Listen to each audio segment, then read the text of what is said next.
the station working for you. This is WRTV News at 11, streaming now. As an African American male, I think it's imperative that we step up. Tonight, a Hoosier on the front lines of the fight against COVID is sharing his experience getting vaccinated to hopefully inspire those who look like him to do the same. Thanks for joining us here at 11 o'clock. I'm Mark Mullins. And I'm Amanda Starantino. Data on the state's vaccination dashboard shows so far African Americans have a disproportionately lower vaccination rate than other groups. WRTV's Cornelius Hawker spoke with a man who hopes to change assumptions about the vaccine. Christopher Randolph's message is crystal clear. African Americans, go take the shot. He understands some African Americans don't trust the healthcare system because of things that have happened in the past, like the Tuskegee syphilis experiment. But Christopher thinks the Black community needs to put the pandemic into perspective. I think it's important that we ascertain that this is a different time and it's a different situation. Conspiracies are always going to be there. So that's my thing. I'm a conspiracy buster. Numbers from the state show African Americans make up just under 4% of all the vaccinations that have been given out in Indiana, while making up 10% of the state's population. That's something Christopher hopes he can help change by telling his story. He's received both shots because of his job as a chaplain at a local hospital. Being in that job really showed him why getting vaccinated was so important. I'm a chaplain, so I'm right there at the critical times. I've never seen anything like this in my life. I've been in 3 combat wars. I have not seen as many deaths. Christopher has also seen the impact of COVID in his personal life. His wife, Carmen, dealt with COVID-19 back in the spring, and she's still dealing with some of the side effects. I get sad by just seeing how it affected her when she had it. And so my wife was like just laying around for weeks. And that was hard, in itself, to see it. From his personal experiences through his job and with his wife, Christopher hopes he can help convince his community to get vaccinated, ask questions if they have any, and make sure they realize what could happen if they don't take the steps to protect themselves. See, this is the thing. It's deadly. It's deadly. Working for you, Cornelius Hawker, WRTV. And early in the pandemic, officials in Marion County worked to place COVID testing sites in predominantly African-American neighborhoods. We reached out to see if the department is doing the same for vaccine access. They said in part, right now, their efforts are focused on education and making sure there's understanding about what the vaccine is and the benefit it provides. Democratic lawmakers are calling on federal health officials to address racial disparity in vaccine access. Indiana is not alone when it comes to data showing that non-white Americans who are eligible to get the vaccine are not receiving it in a proportion to their share of the population. 3 lawmakers from Massachusetts sent a letter to the acting Health and Human Services Secretary saying the agency must work with states, municipalities, and private labs to collect and publish demographic data of vaccine recipients. Something to keep in mind in all of this, so far a little over 500,000 Hoosiers have received the first dose of the vaccine. That's about 7% of the state's population. Demographic rates could change as more doses of the vaccine are available and the state opens appointments to new groups. Right now, healthcare workers, first responders, and those over 70 can get vaccinated. You can sign up by calling 211 or by going to ourshot.in.gov. A pretrial conference is scheduled in April for the 17-year-old accused in the mass shooting on Adams Street. Raymond Childs III is charged with murdering his father, stepmother, 13-year-old sister, 18-year-old brother, and his brother's 19-year-old girlfriend, who was pregnant. Prosecutor Ryan Mears says the baby was due in 1 week. Childs is being charged as an adult. He is also accused of shooting his 15-year-old brother, who survived. According to court documents, the surviving teen told investigators Childs had gotten into an argument with his father because he left home without permission. There's never going to be a reason to justify what happened. There's not anything that anybody's going to be able to say where you're going to say, well, that explains the loss of 6 lives. Muir says 2 guns were used in the shooting, a 9mm and an AK-47 pistol. Childs III did not have a license to carry a gun. Muir says he is hopeful the 15-year-old survivor will recover from his injuries. He's calling on the community to help support the teen. All of us need to rally around this individual for what they've had to endure. But yes, there are things that we can do to help with that assistance and that transition with not only the physical pain, but the emotional pain and everything that they're going through in terms of making services available. But we all need to be candid. I mean, it's going to be a long road back. You can read much more about the investigation and the charges by clicking on this story in the WRTV app. IMPD says detectives are working on getting video from a nearby business of a shooting involving 2 men and a police officer. Investigators say the Metro police officer was stopped at 30th and Shadeland on the northeast side around 1 o'clock this afternoon when 2 men got out of their cars and began shooting at each other. The officer returned fire. Police say it's unclear if he shot either of the men.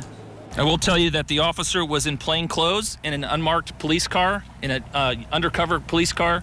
There is no dash cam video. There is no body cam video. The officer was working in plain clothes, and our plainclothes officers do not utilize body cams. Police say a short time after the shooting, a gunshot victim was found on 34th Street and another showed up at a hospital. Detectives believe their injuries were connected to the shooting, but are working to confirm those details. We're working to learn the circumstances behind a crash on the northwest side of Indianapolis that killed a person who was walking. Police say a vehicle hit the person on 56th Street near Guyan Road around 6:40 this evening. We will bring you updates as we learn new information on this. The Bloomington community is stepping up to help people with no place to live. Beacon Inc. helps people experiencing homelessness with resources and housing. The organization has secured an old CrossFit gym to use as a makeshift temporary winter shelter. This comes a couple weeks after dozens of people living in tents were forced out of Seminary Park. Josh Riddle and his wife are staying at the shelter.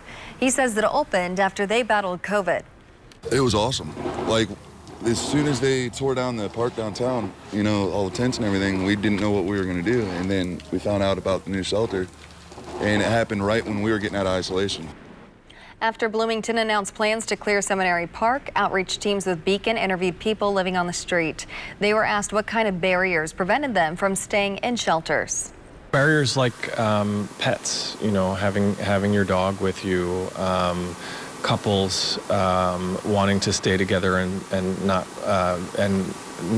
having to stay at different locations or even sleeping at different places in the same space, married couples and such, not being able to do that.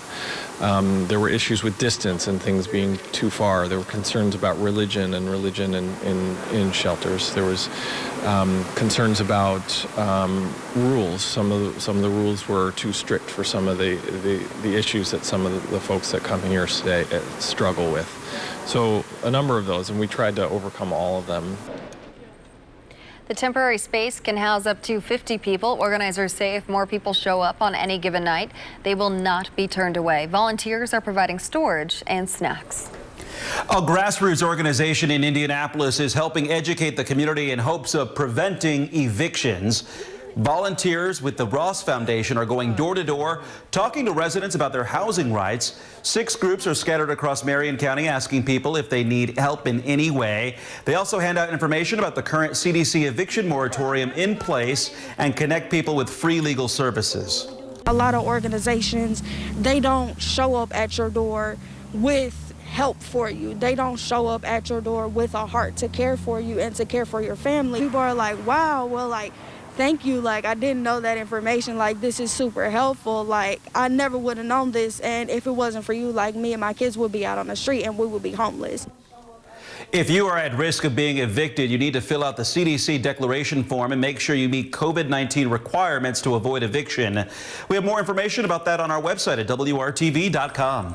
A warning from the Internal Revenue Service about scammers posing as the IRS offering your second stimulus check. The agency says there's a new wave of COVID-19 related scams as Hoosiers continue to receive their second round of stimulus checks. Scammers may send you a text message asking you to verify personal or financial info so they can process your stimulus payment. The IRS does not send unsolicited texts or emails. You may also get a phone call claiming to be from the IRS. Chances are that's a scam too.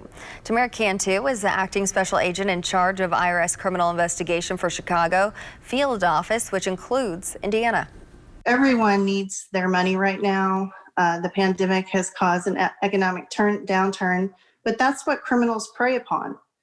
And that's why they're using this time to steal money. The IRS is working with law enforcement to track down scammers, but they need you to report it. You can call the disaster fraud hotline at 1-866-720-5721. And remember, the IRS does not call people with threats of jail or lawsuits, nor does it demand tax payments on gift cards.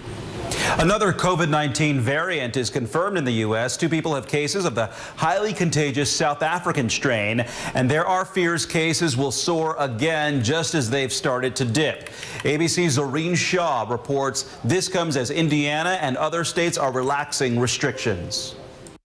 The South African COVID variant is now here in the United States. 2 people with confirmed diagnosis in South Carolina, and neither know each other. My biggest fear at this moment is that these variants are going to take hold and really take off across the United States. And if that happens, we're going to see a huge spike in cases, lots of infections, lots of deaths. The CDC is cautioning Americans to not travel. Anthony Fauci saying work is currently being done for a booster shot to bring up the effectiveness of the Pfizer and Moderna vaccines. We'll already be on the road to being able to give people a boost that directs against the South African isolate.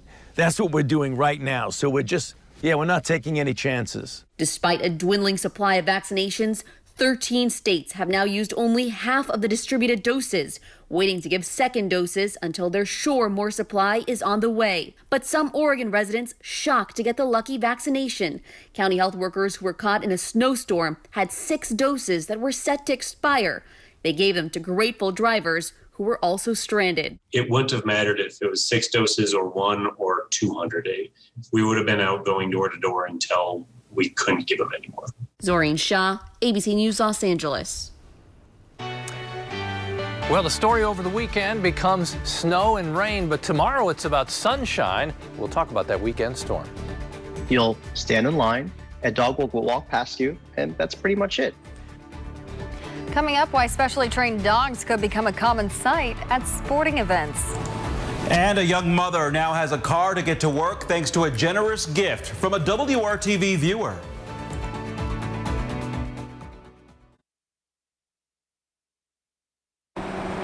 Justin, more details about the investigation into a person hit and killed on the northwest side this evening. Police say the victim is a woman.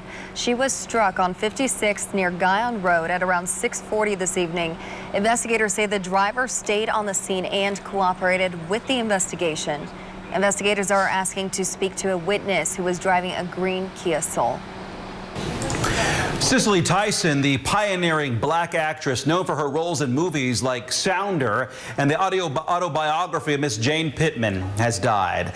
Now, her longtime manager says that she passed away this afternoon at the age of 96. ABC's Trevor Ault looks back on her life and legacy.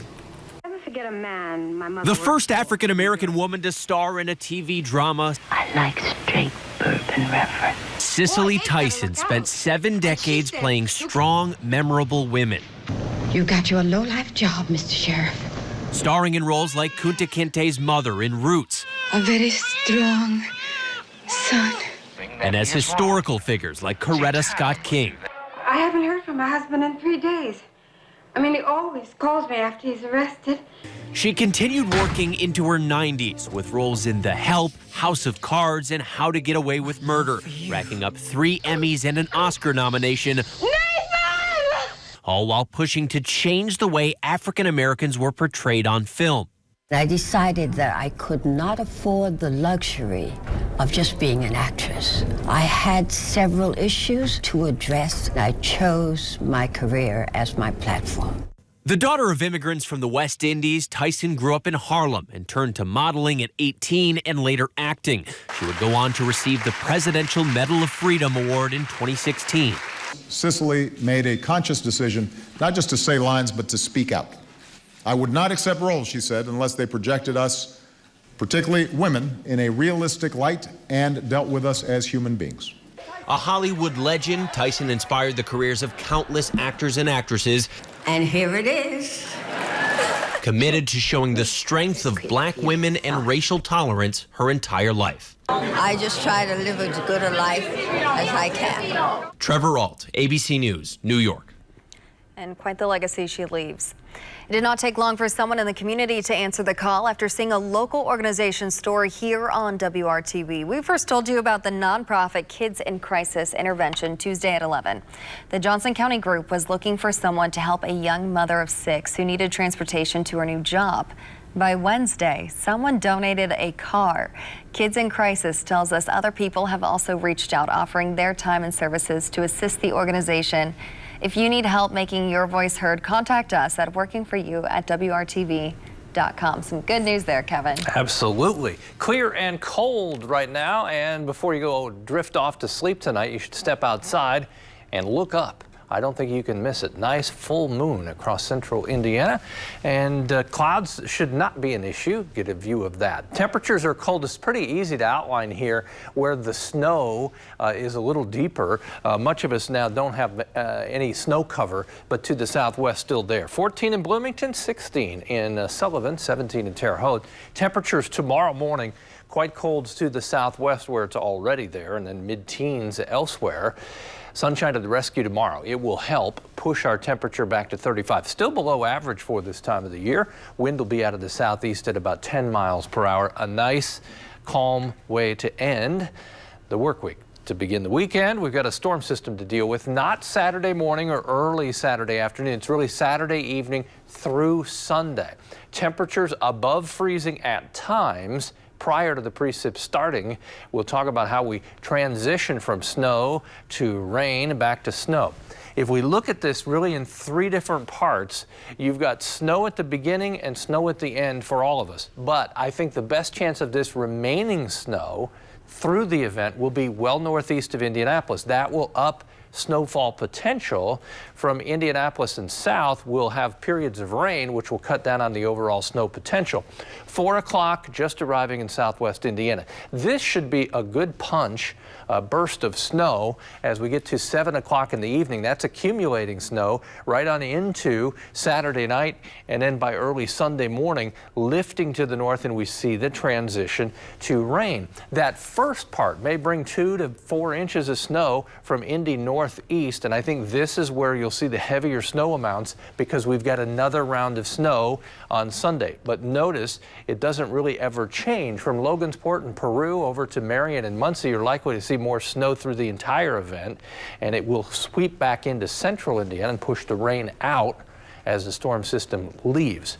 Temperatures on Monday, 31 degrees, chance of some snow in the morning. Otherwise, we're dry.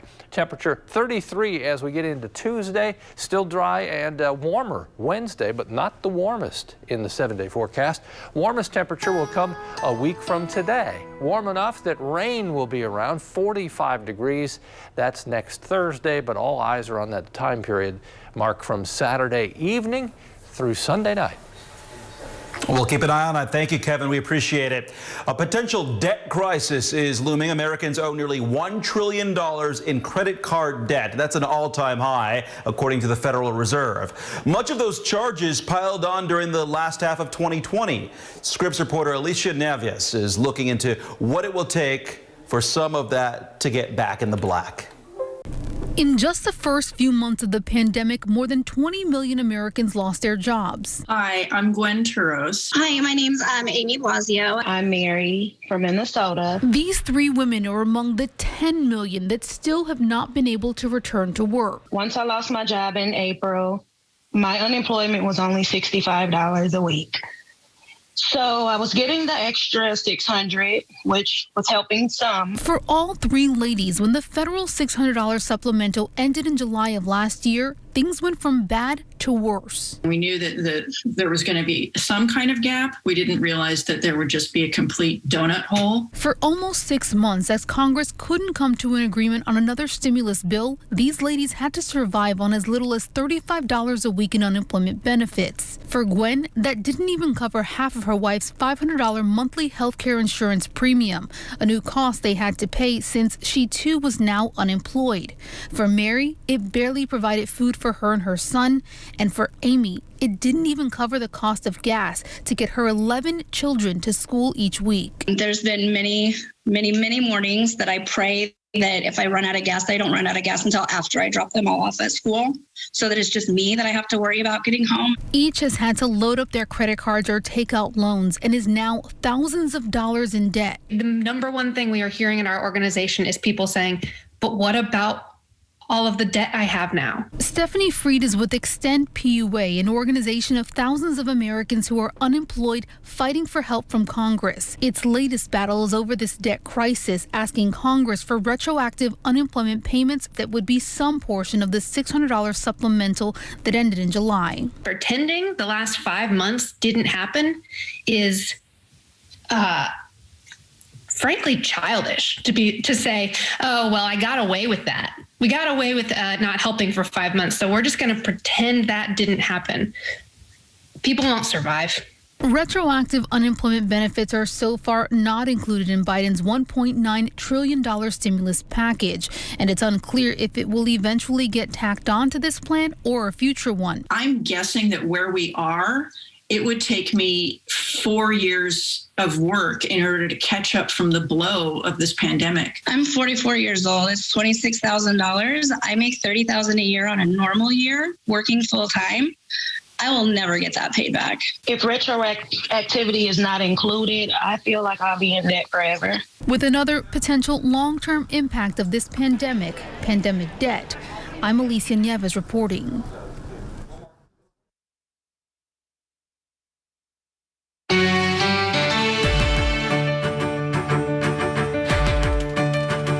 The Miami Heat welcome fans back to their arena with the help of specially trained dogs.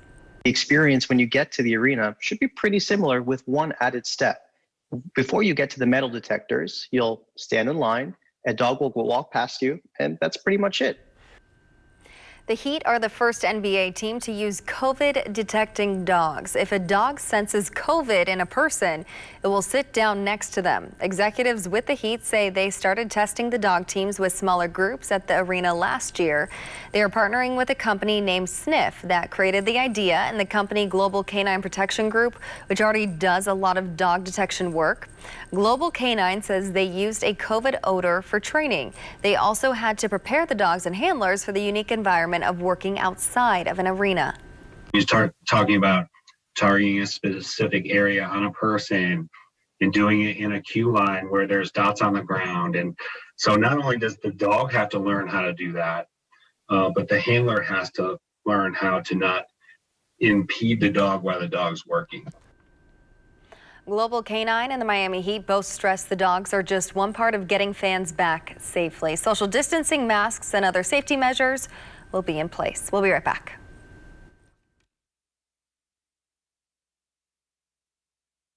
Enjoy the sunshine. Tomorrow, temperatures in the mid-30s, so still cool. Then it's about rain and snow for the weekend. Some accumulating snow, especially from Indy northeast. Stay tuned. That's the 2 words to pay attention to. Yes. Thank you, Kevin, and thanks for joining us. Good night.